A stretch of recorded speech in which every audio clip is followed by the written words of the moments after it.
नमस्कार दर्शक बंधु पाणीपाग निजर पुणी थे स्वागत। राज्य में मौसुमी प्रभाव विभिन्न स्थान में वर्षा आसंता 24 घंटे प्रभाव वर्षा नहीं 13 जिला को येलो वार्निंग जारी। दर्शक बंधु कौन रही आज खबर आसन जाना ता पूर्व चैनल को सब्सक्राइब करी बेल आइकन को दबाई रखु।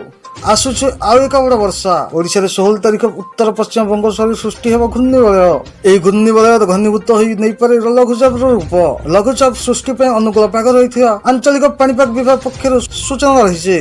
तबे एही लघुचाप परवर्ती समय अवपातर परिणत होवार संभावना रही। लघुचाप प्रभाव में ओडिशा रे बढ़िया वर्षार परिमाण। दक्षिण आभ्यंतरण ओडिशा रे प्रबल अति प्रबल वर्षा संभावना रही पाणीपाग विभाग कही।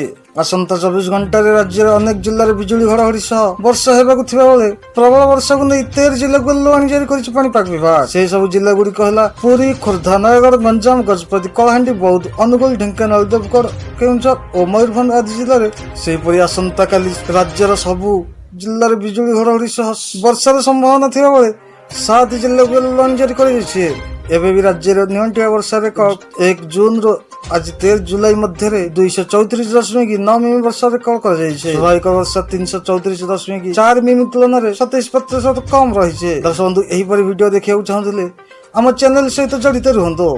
धन्यवाद।